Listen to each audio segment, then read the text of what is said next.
Alright everybody, it's Friday, you know what that means. It's time for Thank God I'm a Foodie. I'm your host Brian, this is my lovely co-host Jamie. Together in our 18 years of culinary experience all throughout Southern California, we've developed a palate, had experiences, and probably tasted some pretty funky foods that we want to share with you guys in our takes. So please stay tuned and we hope you guys enjoy.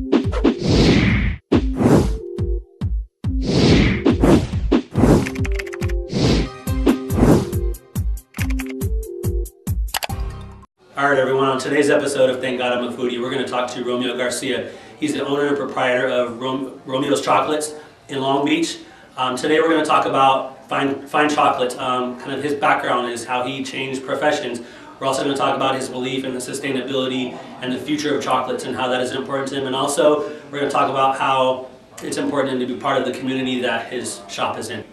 We are going to have an awesome giveaway with Romeo's Chocolates, so be sure to check us out. Subscribe on readtnemag.com. Use the code TGIF for 30% off of your subscription. Also, don't forget to check us out on Instagram. We're at TNE Mag Food. We appreciate being here on the show for today. We have a special promotion for all the viewers and supporters and fans out there. If you have watched this episode, you get an opportunity to win 2 tickets for chocolate and wine pairing. So whether you bring in your mom, your significant other, that special friend, we're happy to host you at the shop for a chocolate and wine truffle pairing. So looking forward to having you there. So Romeo Chocolates is a chocolate shop at 460 Pine Avenue in the historic Pine Avenue corridor in downtown Long Beach. We'd be happy to host you there. And if you'd like to visit us online, we're at romeochocolates.com. Now, if you're on social media, on Facebook or Instagram, you can find our handle at Romeo Chocolates. We look forward to connecting with you all. Hey everybody, it's Friday, so you know what that means. It's this week's episode of Thank God I'm a Foodie. I'm your host Brian. This is my lovely co-host Jamie. Today we have Romeo Garcia. He's down from my neck of the woods in Long Beach. He's going to talk to us about chocolate and all things sweet and good and chocolatey. One of my favorite subjects is near and dear to my heart. Mine too. Yes, everybody. I feel a little weird when people don't like chocolate. I know there's a few people out there, but for me it's kind of weird. Anyways, Jamie, you want to start it off? Sure. So I was reading on your website that you're inspired by culture and travel. Can you talk a little bit about that? Yeah, absolutely. Well, first of all, thanks for having me here. Of course, thanks for coming. We appreciate the chat. Well, culture is definitely infused in a lot of elements of our chocolate shop. And first and foremost, I think that's such an international love for chocolates. I think there's a passion. Wherever you travel, I think there's folks who can appreciate chocolates. And just in a brief nutshell, I value the experience that I had to be able to go to Europe and to study there and tour chocolates in, whether it be in Italy or in France and particularly in Belgium, and to see chocolates there. And it's not just the culture, but the legacy. The legacy of chocolates in Europe is fantastic. It is so I had a great time there. But for my cultural background and being Filipino-American myself, it's important for me to show different heritage-inspired items in our chocolate as well too, and share the story that chocolate, as much as it's centered in European culture, it's sourced from countries of origin. It's sourced in Latin America, it's sourced in the South Pacific. And so what I want to bring to the forefront were the stories of the farmers, the stories of the makers, and the stories of the countries where these chocolates are produced. And particularly for myself, who's from the Philippines, that I want to share that this is a movement that is connected to the farm, that's connected to the makers, and to show appreciation and homage to the folks all throughout the supply chain of that. That's awesome. Yeah, that is awesome. So kind of keeping along with that heritage, being Filipino and that, and growing up and as American as well, but how was that important? How did that play into, I guess you touched a little bit, but how was that important? Was food a big part of your life growing up? Like, give us a little bit more of your background in terms of culturally and food and or chocolates kind of played a part into how you decided to change careers and do that a little bit too. I think that's a great question, Brian. Well, food's always a big part of my life because I'm a foodie myself too. And I'm a foodie. Yeah, sweets or savory, I'm all about it. So I absolutely appreciate it. And so how chocolates came about actually was through a creative sabbatical. Okay. And so I used to be a dean of college counseling. Oh, wow. I was in higher education for 15 years. And absolutely loved it, and I was working with low-income first-generation students, helping them get into Cornell, nice. Berkeley, UCLA, San Francisco State. Absolutely loved it. And how the colleges reward you when you do well with a college program is they give you more programs. Right. And so by the end of it, I was doing 19 different programs. Oh my gosh. Which I loved, but at the end of that 15th year, I realized, I think it's time for a creative change. Yeah. Okay. And to explore something that maybe I've never even done before and just to challenge myself. And I fell into culinary. And I absolutely loved it. And not just eating it, but preparing it. and creating something that someone can enjoy and appreciate. And so I studied with a chocolatier in San Francisco, and I was just watching chocolate melt. Have you ever seen chocolate melt? Yeah, it's crazy. It's the most meditative It is. thing. It is super I don't know like. what it is about it. It's so cathartic. It's, Yeah. it's very relaxing. And I remember watching the movie Chocolat Oh, with Johnny Depp. Yep. Have you seen it? Of course, yeah. So I've probably seen it about 15, 20 times, give or take. And I realized, wow, like I really have an innate passion for wanting to pursue this more. And that's why I decided to take a professional shift and study chocolates there as well, Nice. too. But being Filipino, I mean, it was important for me to draw that connection and realize that chocolate has always been actually a big part of my life too. When my parents came to the US, they came here around 1983, 1984. They actually couldn't afford to bring all 6 of us children with them. Okay. So we were separated from my parents for a whole year while they raised enough money and took 2 to 3 jobs in Southern California to figure out how they could afford to get us here.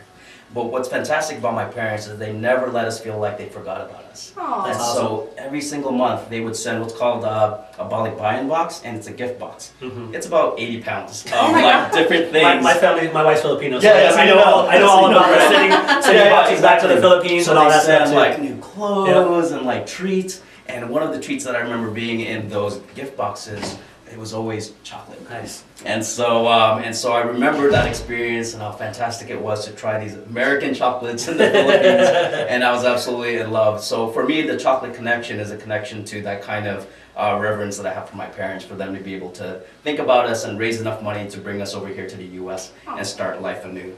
But lastly, in terms of culture, I think as a Filipino American, particularly here in Southern California, or even just California in general, I think it's so spliced with influences from other cultures. Oh, yeah. I grew up in Oxnard. Okay. Oh yeah. And so in Oxnard, not only is it predominantly like Filipino culture, but there's a lot of like Latino culture Definitely. there too. And so there's going to be nods to that type of heritage, to Latino heritage in our truffles as well too. Definitely. Whether our sourcing, so sometimes we source from Honduras, El Salvador, Nicaragua. We do our own version of Mexican hot chocolate with cinnamon and spice as well too. And now we're launching Latin-inspired truffles as well too, like a tres leches Nice. with a sabli cookie inside there. And then You're we making me do hungry already. Yeah. I just had breakfast and I'm ready for chocolate already. and we do like a mole truffle as well too, and just different kind of infusions inside our concoctions. When I was in school, we studied chocolate, and I did like a Latin flair on chocolate, and we did like a corn salsa chocolate, where we did like very sweet corn and Nice. chocolate. It was That really sounds good. fantastic. Yes. But touching on your education background, do you bring that into your business now, or is that something that you're missing in your industry, or how did you bind those two together? I do. I always find that at the end of the day, I'm always going to be an educator and find a way to connect with students somehow. And there's different elements, and I'll kind of mention 2 or 3 of them. So how I intersplice education to our chocolate shop is that we actually host chocolate making workshops for kids. Oh. And so about That's awesome. Yeah, so about every 3rd or 4th Saturday, we invite students to come in. They're usually anywhere from 4 years old to 12-year-old. How messy is that? Oh my gosh! So we've had a workshop where we had 16 4-year-olds. Ooh. make My son's chocolates. 4. I can only imagine that he could go out with Here's the melted thing. chocolate. Like he would need I wouldn't even put him in the car. Like I would just hose him off outside and Yeah. take him into the car. Oh my gosh! And so I have to moderate how much chocolate they eat that day. But it's absolutely so much fun to see that type of awareness and education that's coming forward for that young person, and for them to connect with not just chocolate, but even cacao and where true food comes from. Mhm. And so it's a 2-part workshop. So Oh, we nice. show them, and you've been to our shop, we Yes, show I them have. the cacao tree mural that we had an artist commission to do. We showed actual cacao pod. They shake it like a maraca, and they know that there's That's where the cacao chocolate beans is. in there. We have them crack open the cacao bean, and then they see the cacao nib. We have them taste 100% cacao nib. Oof. 4-year-olds won't like No, that. not at all. Not at all. 28-year-olds don't Yeah, like that. and then so we have them try that, and then we of course have them try the milk chocolate, which is the medium that they're going to work with. Right. And so I love that educational element, and I want them to grow up understanding that their food comes from somewhere, it's sourced from somewhere. It's not just packaged in the grocery store, that someone with their hands actually created that product for them. And so that's really important to me too. And then secondly, how I tie education into it as well too, is that we partnered with Long Beach City College to bring culinary stages or opportunities for them to learn, The chocolate side of it. Yes, absolutely. Safe food handling, Okay. kitchen etiquette, how to work with customers, and then of course I start doing kind of protracted training in tempering chocolates and all those very intricate elements of working with chocolate machines and tempering. And so that's how we tie into education as well. And then lastly, the example that I have is after working 15 years in education, you build colleagues. You have colleagues throughout. yeah. I have colleagues throughout California and have students who, I worked with them since they were 18 years old when they first started college, and now they're like in their 20s and 30s, and some even in their 40s and 50s, because I work with adult education students as well too. And I connect with them because even in the Bay Area, they come down to Long Beach and they visit our chocolate shop. Oh, nice. That's awesome. And for me, I don't know what's the most, it has to be one of the most rewarding things to see life come full circle, and even though I've changed careers altogether, that we can still stay connected. Yeah. And that not only do they come to the chocolate shop, but that they support this passion and they see me really into it. Yeah. And that they're visiting and sharing our story. So those are ways I connect to education. That's great. Yeah, thank you.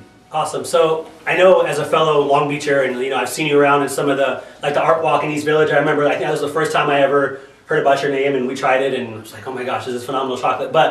And so I know you got your start on Kickstarter as well. So tell us a little bit about I know everybody knows Kickstarter, but tell us your experiences and kind of how that helped you and maybe prepared you for what you were going to do. Just sure.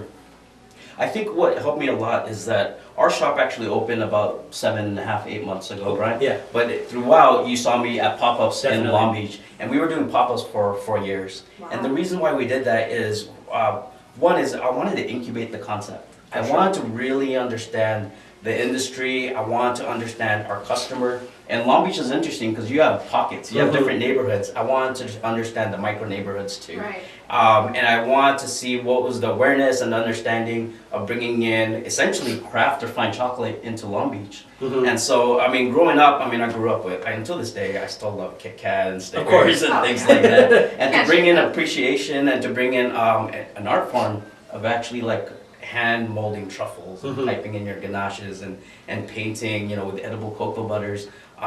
There's a technique and a methodology to it, and I wanted to see if Long Beach would embrace that, and sure enough, it's been a fantastic city. Not just for myself as a chocolatier, but there's such a movement for artisans and chefs in Long Beach, which has been great. We were talking about that before, kind of just as talking, and how Long Beach is very locals friendly. Like chain restaurants don't do well in Long Beach. Outside of the Pike, if you're a local spot and you cater to the locals and you're doing good in the neighborhood, they'll support you 100%, and that's one of the big things, and that's why I try and support you, because you are doing good things for the neighborhood. So that's why definitely, obviously the chocolates are great, but you're doing a lot of good stuff. But that's funny, we were just talking about that same kind of mentality that Long Beach has. Absolutely, and I think Long Beach has this kind of hyper local loyalty. Oh yeah, that's there, Definitely. which I truly appreciate, but I never take advantage of or take for granted. Because not only will they be loyal to you, but on our end as chefs and artisans, we have to provide them a great product and a great experience too. Not just for them to support local, but for something that could stand on a regional, national, and even international scale, and for them to be proud of us. And so we just got featured in one of the 10 chocolatiers in LA Times. Nice. So thank you. And so we were in LA Times, and I just love that for most of the folks that shared were Long Beach folks. Yeah. They said, hey, here's one of our local shops being featured in this publication. Yeah. And that's a great feeling, and I want to do right by people and do them proud. And so I'm absolutely loving Long Beach. And one of the other things about them supporting local is that in that incubation period for 4 years, it allowed me to meet the other makers and actually create synergy with our products. And so I partnered with Long Beach Creamery, with Black Rain Coffee, and we do collaborative recipes. And so when we do our frozen hot chocolates, ice cream blended from Long Beach Creamery. That's down the street from my house. Our Belgian sipping chocolate, and we blend that together, and it's like heaven in a cup. And so that's one of our collaborations, and we source Black Rain Coffee for our chocolate and coffee pairings. Wow. And so there's a lot of collaboration that's happening in Long Beach as well too. But it took me 4 years to incubate that concept. And I'm really grateful that Long Beach has embraced it. And I'm grateful that we were able to find a prime location and historic Pine Avenue. Definitely. You're definitely part of that. I was telling them too about how Pine has changed. I've been in Long Beach almost 10 years. In the first 2.5 we lived on Pine.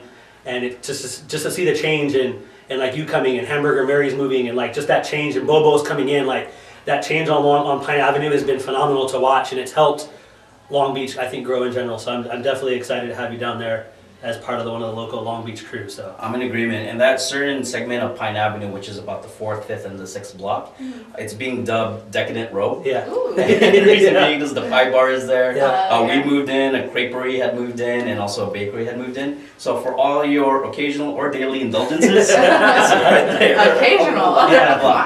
Yeah, so we love our neighborhood, and we love that Decadent Row is really kind of becoming activated. That's really exciting. So going back to your chocolate itself, I've noticed on your website and your social media that single origin is really important to you. Why is that? I think single origin is important because it's nice to be able to have a traceable element of your chocolates or anything you consume, and to know where it's created. Single origin also ties into my social justice background as an educator as well too. It's nice to know, like, again, who the farmers and the makers are. In my culture, in my language, we call farmers and the workers the manggagawa, the people who work, the people who do with their hands, and the manghihirap is the struggling or the working poor. And so I always want to honor them and make sure that their stories are being told. But also too, in the chocolate movement, especially in fine chocolate, we don't want flat flavors in chocolate where it's just a genetically modified chocolate and it's like uniform all the way throughout. That creates a very bland chocolate experience. We want the nuance of single origin. So if you take a look at like the wine industry, for instance, where you have wine from France or Napa, even like this kind of like growing Central Coast California wines from Paso Robles, they have really unique flavors because the terroir informs the flavor. Same thing in craft coffee, like if you have coffee from Guatemala or Kenya, like the region will inform the flavor. Even the season, yeah. Even the season. So single origin chocolates is the same thing. And so whether I'm sourced from Honduras and there's a certain mountain region, Merendon, that I source and that has a very distinct flavor. Or I'm sourcing from North Shore, Hawaii. And Hawaii actually, believe it or not, is too cold to grow chocolates. Oh, wow. And so it's the northernmost region where you can actually grow chocolates. I didn't know. Yeah, and so you need to be every day, super warm. And so, but they're doing a fantastic job in Hawaii creating this single origin and even heirloom quality cacao. And so we're sourcing from them as well too. And what's great about single origin is that if you're growing cacao, for instance, in North Shore, Hawaii, and there's papaya, and there's coconut, and there's passion fruit, what ends up happening to your chocolate is that those flavors are informing the soil and informing the cacao. So there's a little bit of like that flavor. Yeah, that makes sense. That makes sense. So a follow-up question with that. So like single origin, I know for some coffee, like it's traceable all the way back to that specific farmer. Is that something that you do, or is it more of just a region and you have people that you deal with, or can you actually trace it to a particular farm and a particular person? It could be down to the point where you could trace it to the region, the farm, even within that farm, if it's broken up into like a grid hectare or acres, down to the batch of the acre of where it was grown. And that's the sophistication that the fine chocolate industry is growing to. And there's actually two parallel industries. One is bean to bar, where they're actually getting it from the cacao and grinding it, conching it, melanging it, and creating bean to bar essentially. And as a chocolatier, we make confections. So we're using the couverture and then we're making our truffles. But even though I'm not a bean to bar maker, I still want to know the full cycle, where this chocolate is coming from as well too. So I like that traceability element of it as well too. Not even in just the cacao, but also the other ingredients, like if they're using like a toasted cane sugar, like I want to understand how they're using their sweeteners as well too. One of the newest chocolate companies that we're going to be announcing in the next couple of months that we're partnering with collects milk from an all-women's dairy collective in Latin America. That's awesome. And for that to be traceable and for that story to be known and for it to be an all-women's cooperative, those are important narratives that I think we need to put out there for fine chocolate. Yeah, you gotta support in every aspect of what you're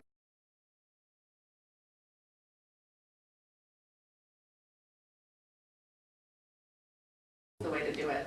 Absolutely. So just to wrap up, one final question. What is, or I guess two, what is the best chocolate you've had this week and what is your guilty pleasure chocolate? What is the best chocolate I've had this week and what is my guilty pleasure? Yeah, you know, like your grocery store chocolate that you go for. Grocery store chocolate, okay. My favorite chocolate this week. I would say we try a lot of chocolate varieties and we're partnering with this new company and trying some new origins. I'm really enjoying chocolates that are coming from Peru right now and also from Ecuador. Nice. And so we're doing some more test batches of that and we actually, it's not hard to find volunteers to do taste tests with us. So we did a taste testing group, we did it twice and we had volunteers come in I think 2 days ago and we tried the Ecuador and Peruvian chocolates. And it scored really well, so I'm excited to bring that in as well too. I appreciate chocolates like I appreciate wine, depends what day it is. I'm a white wine fan, red wine fan, sparkling. And so same thing with chocolates. I can go from your milk dark to all the way up to 70, 80, even 97%. And I can go to white chocolate as well too.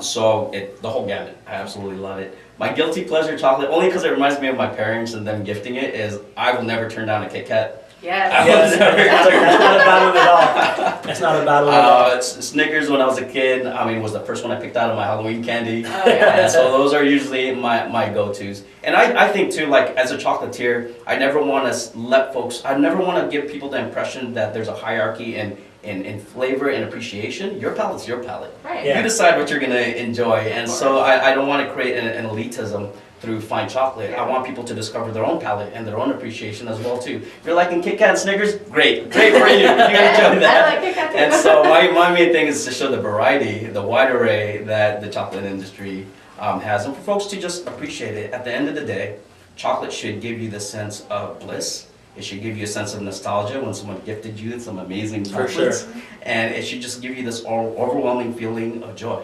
You know, whatever that may be, and comfort. Chocolate's definitely a joy for me. Like, Yeah. I'm never not happy when I'm eating good chocolate. So, Yeah, or absolutely. chocolate, period. Yeah, so I mean, but those are my guilty pleasures. Thanks for sharing with Yeah, us. no problem. Well, it's wonderful to have you here. Thank you so I much. appreciate So it. Romeo, why don't you do us a favor and just tell everybody how they can reach you, where your address, phone number, what your social media Yeah, profiles are, absolutely. so that our listeners and our people who are watching can drive down to Long Beach and check you out, just like I do. So if folks want to visit us, our physical shop is at 460 Pine Avenue in downtown Long Beach. And then also if you want to visit our website, it's romeochocolates.com.